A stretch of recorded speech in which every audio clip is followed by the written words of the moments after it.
Class 8th Science Chapter 6. Our next topic is flame. In last video we read about combustion, and today we read and discuss about flame. What is flame? Observe an LPG flame. आप जो LPG gas चलाते हैं उसकी flame को check कीजिए. Can you tell the colour of the flame? क्या आप उसका कलर बता सकते हैं? What is the colour of the candle flame? और कैंडल फ्लेम का जो कलर है वो कैसा होता है? Recall your experience of burning a magnesium ribbon in class 7. हमने जो 2 पेज पहले बिफोर 2 पेज हमने रीड किया था. मैग्नीशियम रिबन जो क्लास 7 में भी था वो कैसे बर्न होता है. If you do not have experience of burning the remaining item in table 6.2 you can do that now. जैसे कैंडल की फ्लेम कैसी होती है, मैग्नीशियम की कैसी होती है, कपूर जिसे कपूर, केरोसिन और चारकोल, इन सब की कैसी कैसी होती है.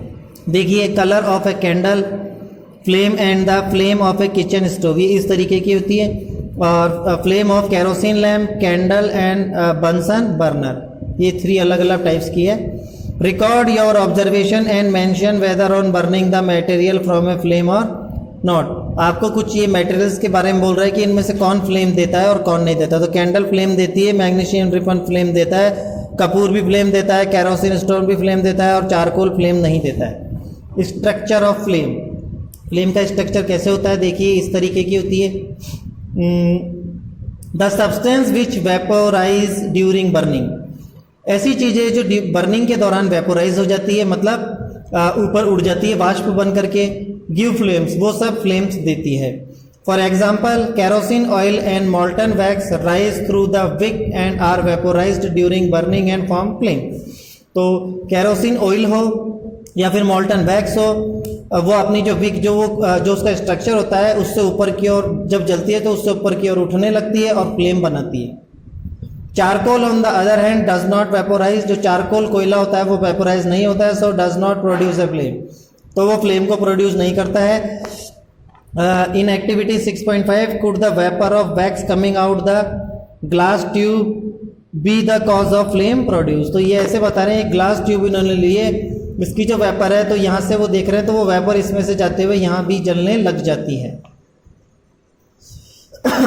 ओके, आगे देखिए, ये इस तरीके से भी इन्होंने एक वो बताया है एग्जांपल. यहाँ से इसको हीट करते रहते हैं तो देखते हैं क्या बोलना. When the candle flame is study, जब कैंडल फ्लेम की उसको एकदम स्थिर रख दिया जाए. Introduce a clean glass plate slide into the luminous zone of the flame, तो एक ल्यूमिनस ऑब्जेक्ट इसके ऊपर रख दिया जाता है. Hold it there with a pair of tong, चींटे की सहायता से इसे पकड़िए फॉर अबाउट 10 सेकेंड, 10 सेकेंड के लिए. देन रिमूव इट, और फिर इसे हटा दीजिए. व्हाट डू यू ऑब्जर्व, आपको क्या ऑब्जर्व करने को मिलता है?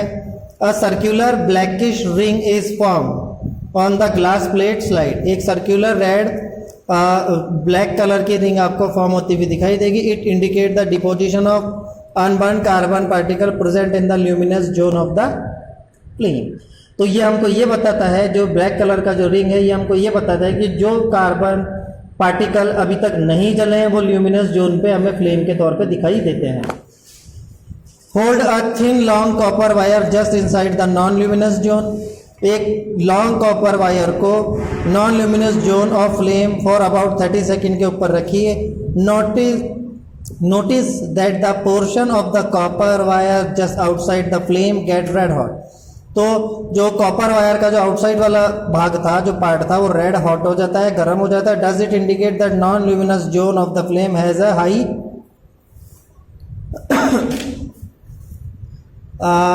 टेम्परेचर. तो नॉन ल्यूमिनस ऑब्जेक्ट जो है वो हाई टेम्परेचर प्रोड्यूस करता है. In fact this part of the flame is the hottest part, क्योंकि ये पार्ट जो है वो फ्लेम का हॉटेस्ट पार्ट होता है.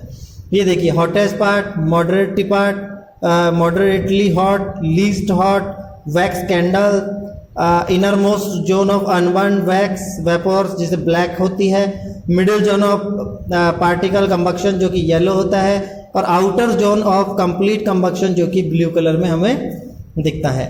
Goldsmiths blow the outer most zone of a flame with a metallic blow pipe for melting gold and silver. तो gold और सिल्वर को मेल्ट करने के लिए ये मेटेलिक एक ब्लो पाइप से उसमें फ्लेम को ब्लो करते हैं. Why do they so the outer most zone of the metal. ऐसा क्यों होता है? तो ऐसा इसलिए होता है, इसका देखते हैं व्हाट इज फ्यूल। अब नेक्स्ट फ्यूल वाला आ गया, इसका मैं आपको समझा देता हूँ। इसलिए होता है क्योंकि इसकी जो वेपर्स होती है वो अंदर की ओर जाती है और फ्लेम को बढ़ाती है, तो अंदर का टेम्परेचर बढ़ता है, तो गोल्ड या जो सिल्वर जो हमारे ऑर्नामेंट्स होते हैं वो मेल्ट होने लग जाते हैं क्योंकि वहाँ हाई टेम्परेचर प्रोड्यूस हो जाता है। फिर आता है आपका what is a fuel. Recall that the source of heat energy for domestic and industrial purpose are mainly wood, charcoal, petrol, kerosene etcetera. ये आप याद करिए कि हीट एनर्जी के जो सोर्सेज है, चाहे वो डोमेस्टिक या इंडस्ट्रियल पर्पस के लिए यूज आते हो, उनमें वुड है, चारकोल है, पेट्रोल है, कैरोसिन है। These substance are called fuels. इन सब सब्सटेंस को फ्यूल्स बोला जाता है। A good fuel is one which is readily available. एक अच्छा फ्यूल वो होता है जो सही तरीके से आसानी से मिल जाता है। इट इज़ चीप और सस्ता होता है। It burn easily in air. हवा में ये अच्छे से जल जाता है। एट ए मॉडरेट रेट, एक फिक्स रेट पे ये बर्न होता है।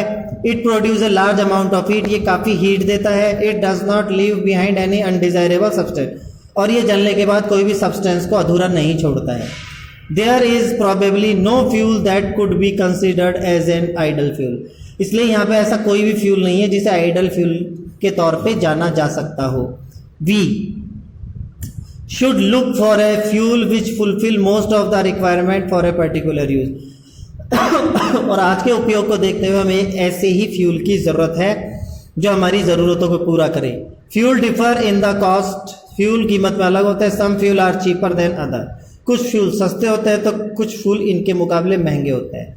Make a list of fuel familiar to you. ऐसी लिस्ट बनाइए उन फ्यूल्स की जिनको आप जानते हैं। Group them as solid, liquid and gas. उनको सॉलिड, लिक्विड और गैस के तौर पे अलग कीजिए। फ्यूल्स एज इन टेबल 6.3, और उसे 6.3 में इस तरीके से आपको ये सॉल्व करना है।